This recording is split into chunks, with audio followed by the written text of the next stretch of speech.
friends, we're back here in my studio. Here we are with the colors for today. I'm having fun working on 24 by 24 canvases, and that's what we're going to do today. This canvas is a Michaels Level 2 canvas, so it's nicely wrapped in the back, but it's only a 1/2 inch thick, as opposed to the ones over here that I did. Those are the 1.5 inch canvas backs from Michaels. So I'm going to do an experiment today. As you can see over here, the last video with the blue, I poured that basically as my third color. And I started with a 1/2 cup of the first two, and then I poured the rest in, 1 cup after another. So that's what I'm going to do today. Now what's interesting today is I have a lot of light colors, which I need because I have this blue, a darker blue, and this really, really deep sort of burgundy red that I'm going to be using. So I'm going to start with using my colander. I'm going to use a 1/2 cup of this, some of the gold, which is going to create a little bit of green, which is perfectly okay. Then I'm going to pour all the white in, all the blue, all of this deep red. Then all of this is 24 karat gold, just like this, but I've added some white to that. And then this over here, what did I do here? This little bit of yellow, gold, and just one little drop of red. So that's going to be the last color, and then I'll empty the rest of these two right here on top of all the other colors. There's my dump paint. It's Artist Loft Soft Body Black. And just as a reminder, all my paints are mixed the same way and also the same consistency, even the black paint. And I usually do about 1 to 2 parts paint, depending on the size of the cup. The smaller cups is basically 1 part paint. With Floetrol, I use anywhere from 2 parts up to 6 or 7 or 8 parts, depending on how large the cup is. So here I'd probably say maybe 3 parts Floetrol, then water, and a drizzle of Liquitex pouring medium. On the larger cup, I probably went 5 or 6 parts Floetrol. So it's sort of mathematical, but I've been doing this for a while, so I just kind of do it by sight and how it feels when I mix it up in the cup.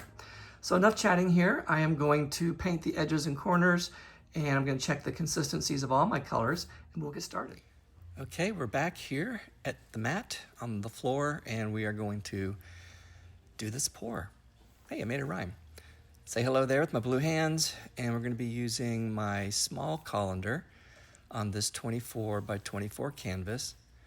I'm just double checking the paint around the edges, make sure it's nice and smooth and no lumps. So I wasn't really sure of the order that I wanted to pour this to start with, but I did want the white to be the primary focus of this pour. So I started with that beautiful turquoise blue and added some gold on top of that. And I wanted to put some white, well actually all of the white I believe, on top of the gold. Since they go well together, it keeps it light. So as my third color, that's the color I'm hoping will stand out. And then I poured some deep blue on top of that. What's important when you're doing these pours is making sure that you at least have some lighter colors in between the darker colors. So I did the white, the dark blue, and then that beautiful deep red. And then I'm going to put the gold on top of that, which is a light color. As you can see, it sort of lightens up the red in the center of the colander. And then we're going to top it off with this sort of orange color. And then we're going to finish up with the gold and then the blue on top of that. Now, in this video, I didn't speed it up. This is actual speed of me doing the pour.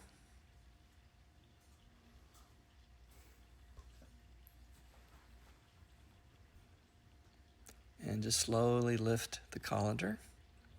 Now, the center doesn't have to be beautiful. The point is you're going to get pearls and cells no matter what you do. So for me, it's about getting as much of the paint out of the colander as I can before I dump the black paint. And speaking of the black paint, here we go. Again, nice and slow. The slower you go, I believe, the nice sized negative space you have. If you pour really quickly, you're going to disperse the paint underneath and you're going to have a larger negative space. If you want that, that's fine. But I typically like it to be in proportion to the size of the canvas. So something that's relatively small but enough for you to have a nice focal point is great. So now we're going to do some tilting. Here we go. Remember, we want to make sure the paint covers all the edges and corners. Bring it back, tilt over to this other edge. Bring it back a little towards center, and then direct that paint over the bottom edge, and then over that last corner.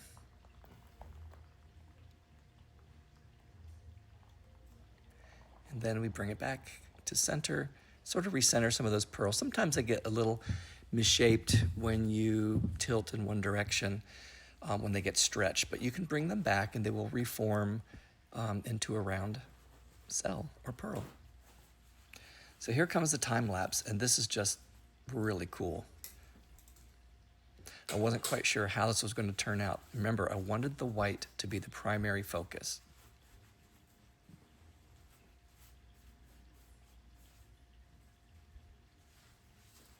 And here we go.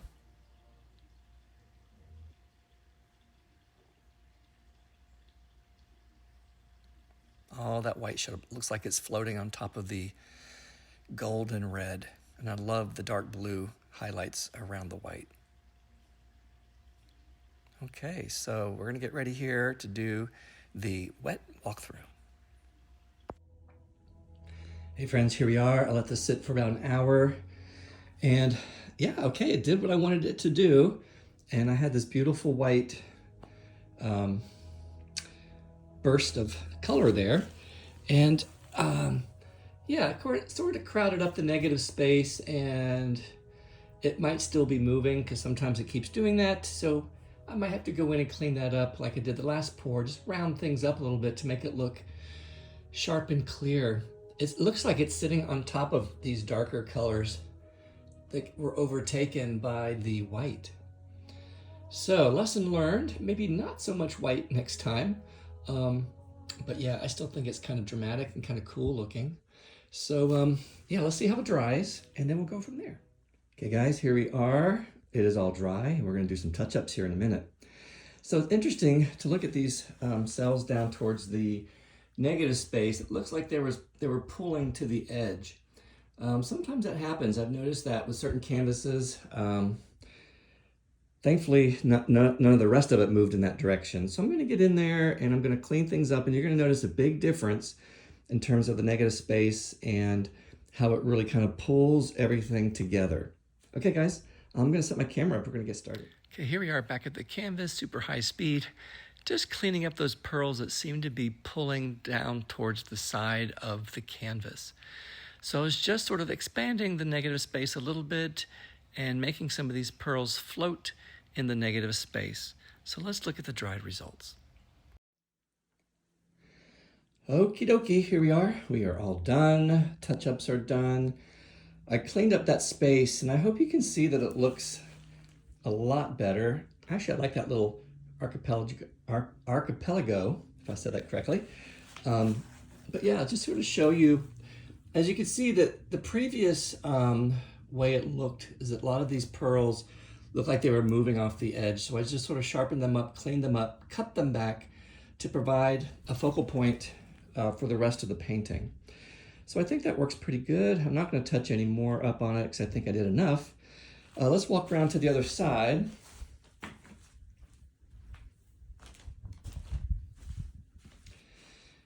So even that direction looks pretty good too. Yeah, so this is pretty cool. So I'll just show you close up again some of the pearls. Remember I told you that the white does some funky things sometimes. It creates these interesting pearls, especially when they mix with other colors. I mean, you have these nice white pearls over here, and of course the gold and the red and the sort of deep red colors. So yeah, I'm actually quite pleased with this. I wasn't quite sure before it dried, but I'm really liking it. Okay guys, thanks for stopping by. We're gonna do another one pretty soon. Seems like I have all the time to do that since it's holiday time, and I have to figure out which colors I want to use. So hold on and stay tuned, and thanks for stopping by.